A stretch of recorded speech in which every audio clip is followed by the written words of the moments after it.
Good evening, everyone. Welcome to NTD Tonight. I'm David Lam. I'm sitting in for David Zhang. Here's a preview of some of today's top stories. O.J. Simpson has died at the age of 76. More on his history. The U.S. adds 4 Chinese companies to an export blacklist as China sanctions 2 U.S. defense companies. Ending California's sanctuary state policy for illegal immigrant pedophiles. That's what one lawmaker is proposing with his new bill. First up, O.J. Simpson, the former NFL star and broadcaster who was acquitted of charges he killed his former wife and her friend in a famed trial in the 90s, has died. He was 76. A post from the Simpson family on Simpson's verified X account this morning confirmed his death from prostate cancer yesterday in Las Vegas. O.J. Simpson earned fame, fortune, and adulation through football and show business. He played in the NFL for 11 seasons and is regarded as one of the greatest running backs of all time. But his legacy was forever changed by the June 1994 knife slayings of his ex-wife Nicole Brown Simpson and her friend Ronald Goldman in Los Angeles. He was later found liable for the deaths in a separate civil case. His trial of the century sparked debates on his race, gender, domestic abuse, and celebrity justice. If it doesn't fit, you must acquit. Up to his death, Simpson maintained his claim of innocence. Simpson, at times, appeared to toy with the public's perception of the case. He penned a book titled If I Did It, as a hypothetical first-hand account of the killings. In 2007, Simpson was arrested in Las Vegas for an unrelated case and later convicted of armed robbery, kidnapping, and other felonies. Imprisoned at age 61, he served 9 years in a remote northern Nevada prison, including a stint as a gym janitor. He was eventually released on parole in 2021. Simpson received a cancer diagnosis earlier this year. In the X post this morning, the family is asking for the public to respect their wishes for privacy and grace. Now let's take a look at other top headlines. Japanese Prime Minister Fumio Kishida addressed a joint meeting of Congress today at the U.S. Capitol in Washington.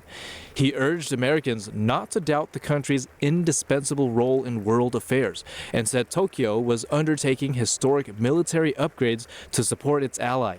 Kishida warned of North Korea's nuclear program and exports of missiles supporting Russia's war in Ukraine, but he reaffirms the biggest challenge the world faces comes from China. China's current external stance and military actions present unprecedented and the greatest strategic challenge, not only to the peace and security of Japan, but to the peace and stability of international community at large. His remarks were greeted several times by standing ovations, especially as he recounted the years of his childhood spent in New York and close Japanese-U.S. ties. As a gesture of friendship, Japan will provide 250 cherry trees that will be planted there in anticipation of the 50th anniversary of your independence. Addresses to joint meetings of the Senate and House are an honor generally reserved for the closest U.S. allies, typically no more than once or twice a year. Kishida is only the second Japanese prime minister ever to address a joint meeting, after Shinzo Abe on April 29, 2015. NPR says it's proud to stand behind its work after a senior editor criticized it for biased reporting. NPR senior business editor Yuri Berliner told the Free Press that his news organization has turned its journalists into activists who tell its audience what to think. He cited NPR's promotion of the Russian collusion conspiracy theory used against former President Donald Trump, its turning a blind eye to the Hunter Biden laptop report, its refusal to acknowledge the Wuhan COVID lab leak theory, and its emphasis on what he calls bizarre stories about systemic racism. Berliner said the NPR of today reflects the distilled worldview of a very small segment of the U.S. population. NPR's chief news executive Edith Chapin responded, saying the organization is proud to stand behind the work that its desks and shows do to cover a wide range of challenging stories. But she also said that NPR's work isn't above scrutiny or critique, and that NPR's newsroom must have discussions about how to serve the public as a whole. China sanctioned 2 U.S. defense companies today over what it called their support for arms sales to Taiwan. The move is seen as a retaliation against U.S. financial and travel restrictions on Chinese officials accused of human rights abuses in mainland China and Hong Kong. Beijing has long threatened sanctions, but has rarely issued them as its economy reels from the COVID-19 pandemic, high unemployment, and a sharp decline in foreign investment. Today's sanction announcement comes on the heels of Washington adding 4 Chinese companies to an export blacklist. The U.S. says the companies sought to acquire artificial intelligence chips for China's military. The Chinese Communist Party sees Taiwan as part of its own territory, despite never having ruled the island. The U.S. doesn't have formal diplomatic ties with Taiwan, but it sells weapons to the island so it can defend itself. As for the 2 American firms sanctioned by China, they make tanks and drones. Their assets in China would be frozen and their management wouldn't be able to enter China.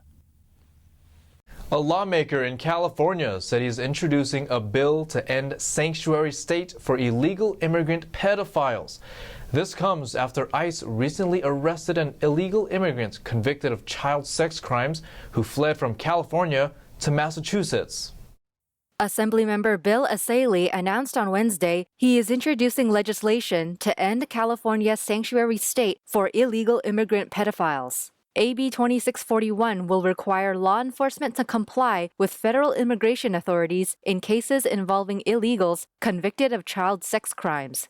This should never happen. And as lawmakers, we have an obligation and a duty to protect the citizens of this nation. And that is what I intend to do with this bill.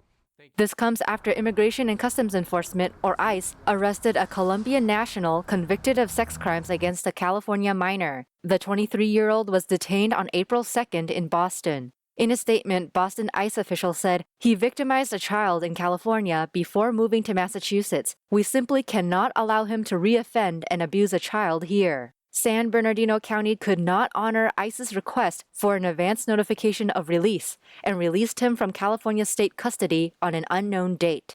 San Bernardino was unable to honor the detainer due to California's sanctuary state laws. Yes, the laws of California prohibit law enforcement from handing over convicted child pedophiles to ICE for purposes of deportation. This is unacceptable in a civilized society. The Colombian national entered the U.S. in May 2021 and was convicted of his crimes in December 2022. A Colorado firm is suing the Federal Aviation Administration over its hiring policies. The firm says over 900 applicants failed a screening because they were too white. Here's my conversation with William Trackman, General Counsel at the Mountain States Legal Foundation. William, good to see you again. Now, tell us how race is a factor in your lawsuit against the FAA. Well, hi there. I'm representing Mountain States Legal Foundation as part of a class action on behalf of 900 plus would-be air traffic controllers. And so we brought this suit based on the FAA's change in its hiring practices. So it used to be that they would score a pre-employment test and it would be based on merit. And all of our clients passed with flying colors. Many of them passed with 100% on this test. And the FAA decided that the pool of air traffic controller applicants was too white. And so they flushed that initial test and they adopted a biographical assessment, which you can already hear as an ominous term for a air traffic controller test. And unfortunately, our clients didn't pass that. And we allege that the FAA changed the test in order to gerrymander the racial pool. William, how would the FAA decide between a qualified employee based on skills and experience versus race? Well, here we think that they were using race in order to figure out who ought to become an air traffic controller. So even though it's a job that relies on skill sets and experience and making sure that customers are safe, they are deciding that diversity makes us all stronger, regardless of whether that's true or not. And so they are injecting into the process considerations that have nothing to do with your qualifications. And so we think this is a very significant problem, both legally and, of course, it's courting danger in terms of our safety. And there's been a number of airplane incidents recently, including emergency landings, a door plug flying off, and even a pilot repairing a window right before takeoff. There's been speculation that there could be a correlation between hiring practices and these incidents. What do you make of this? So you can't draw a straight line yet between any one of these incidents and a DEI hiring policy, but just inevitably it will be the case that when you don't hire the best person for the job and they confront challenges or a plane has difficulties, you are going to be relying on people that you otherwise wouldn't have to rely on. And so whether it's so far or in the future, it's inevitable. It's only a matter of time that something actually happens and we have a disaster or an emergency that can't adequately be handled. Now, in your lawsuit at Mountain State's Legal Foundation, what are you seeking and what are the next steps? So we represent a class of over 900 would-be air traffic controllers. We're suing under federal civil rights laws. The government moved to dismiss our complaint. We prevailed on that. The government fought us on class certification. We prevailed on that. Now we've demanded hundreds of thousands of documents from them. We'll do witness interviews approaching now. Then there'll be motions practice. But ultimately, what we want is justice. We want our clients to have the life that they would otherwise have if they had gotten the job of air traffic controller. And so that means damages, it means an injunction to prevent the FAA from doing this again in the future, and to put us back to a system where we value merit and equality under the law. All right, William, thank you so much for your insight and for being with us. Thank you. And we'll take a short break now, everybody, but here's a look at what we have for you when we come right back.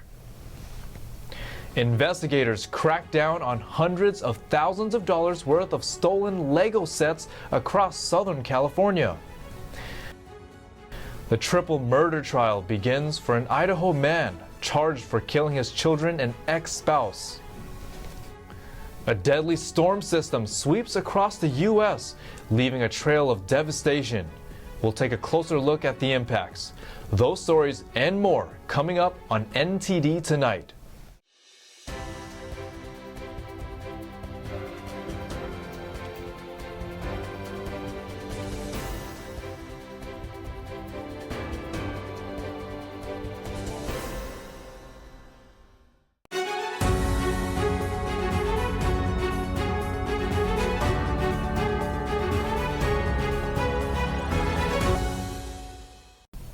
Welcome back to NTD Tonight. I'm your host, David Lamb.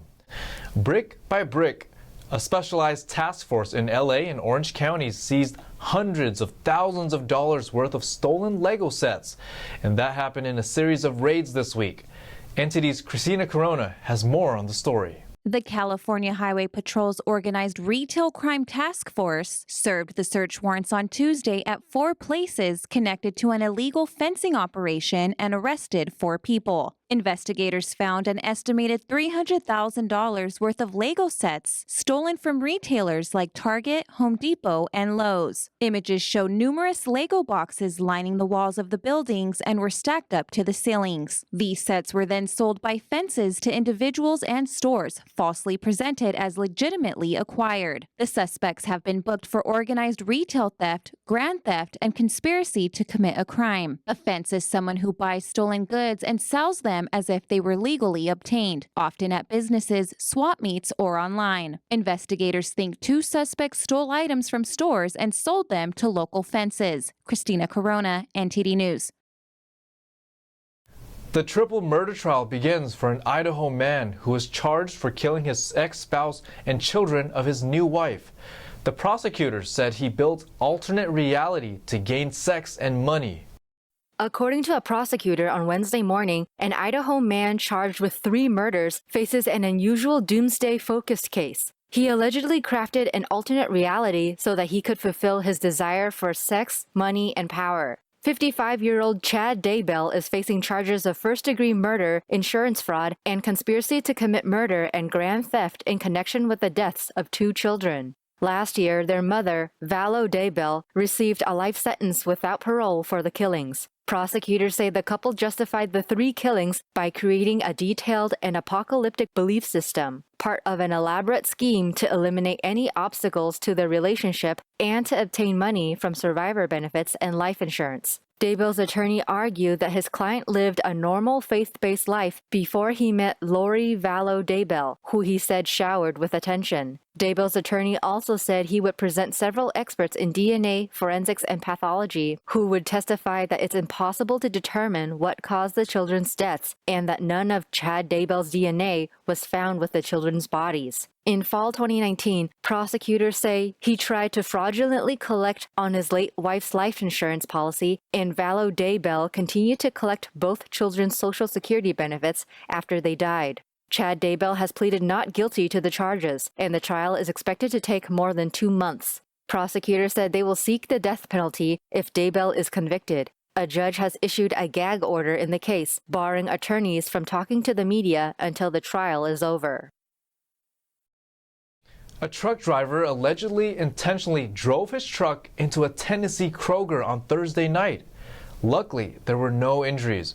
Police say they had to dismantle the truck in order to remove it from the store. NTD's Jason Blair reports. It's an unusual sight, to say the least. A semi-truck cab submerged into a Memphis Kroger. Police say it happened just before midnight on Tuesday.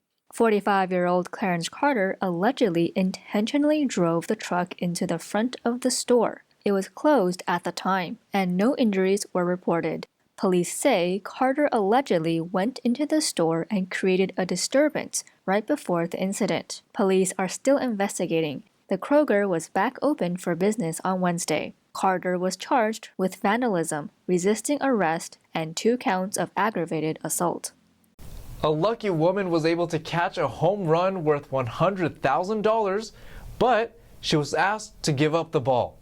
Meanwhile, the NHL is looking to relocate one of their teams. Here's NTD's Tyler Castillo with more on sports. The Dodgers are under fire from fans around the league over the way the organization handled Shohei Ohtani's first home run with the team. Ohtani hit a home run on April 3rd, where a lucky woman in the stands caught the ball. Experts say the ball is estimated to be worth more than $100,000. However, the Dodgers personnel moved the woman immediately away and started negotiating a trade for the ball. The Dodgers' original offer? 2 signed cats from Ohtani. The woman's request was to meet Ohtani, but she was unable to. The offer then went to 2 signed cats, a signed baseball bat, and a signed shirt, all from Ohtani. The part that had fans upset was the woman said that if she refused to give up the ball, the team would refuse to authenticate it, which would diminish its value. The woman accepted the offer and said she was happy with what she got and grateful for the memories. The NHL sent a memo out to league insiders, citing the possibility of the Arizona Coyotes to be relocated to Utah.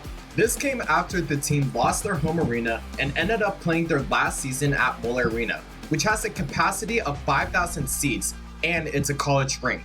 The league did set up 2 schedules, where one is the original if the Coyotes stay in Arizona, and the other is in case they relocate. If the Arizona Coyotes do relocate, the plan is to sell them to the owners of the Utah Jazz. Players of the team have not heard anything official, but stated they wanted to stay in Arizona. Earlier this week, a post on X from the Utah Jazz owner was shared asking fans about a possible new name for a hockey team in Salt Lake City. We will get an official word later this month, the NHL announced. Intense storms are moving through the southeast, following a day when deadly storms produced destructive tornadoes and flash floods from Texas to Mississippi. NTD's Christina Corona gives us an update on the weather. Flood watches are in effect for 7 million residents in the Florida Panhandle, southern Georgia, the Ohio Valley, and portions of New England, where 1 to 2 inches of rainfall are possible. Reports indicated water entering buildings and ongoing rescue operations in the Tallahassee, Florida area. The city received more than a month's worth of rain. The city sees 3.5 inches of rain in April, but over 7 inches fell since Wednesday night. Multiple flash flood emergencies were issued on Wednesday Wednesday, including in New Orleans, as extremely moist storms brought heavy rain to parts of Texas and Louisiana. Alongside the life-threatening floods, at least 5 tornadoes touched down in Louisiana, Texas, and Alabama on Wednesday. As far as hearing and seeing, lights flickering back and forth, dark really quickly. It was very loud. When they say it sounds like a freight train, it most certainly does.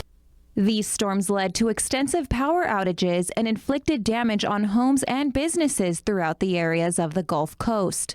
We had to evacuate more than 50 people from this structure. No fatalities, a couple of injuries, but just amazing that we got through this area, how bad the damage is, and no severely injured people.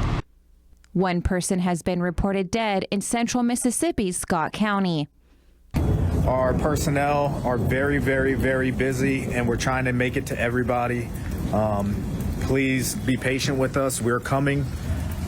This is a long process. This is something that we're not used to dealing with, but we're knocking it out. Severe storms are possible today for 28 million people across South Carolina to central Florida and the Ohio Valley to the Appalachians. Christina Corona, NTD News. Stay tuned for China in Focus with Tiffany Meyer. Coming up next, Chinese lobbying directed at congressional and state officials coming to light in a letter. What a Chinese diplomat asked New York Mayor Eric Adams not to do. More details coming tonight on China in Focus with Tiffany Meyer at 9:30 p.m. Eastern. And that's all we've got for you tonight. We'd love you to join us again on NTD Tonight every weekday at 9 p.m. I'm David Lamb, sitting in for David Zhang. Have a wonderful evening.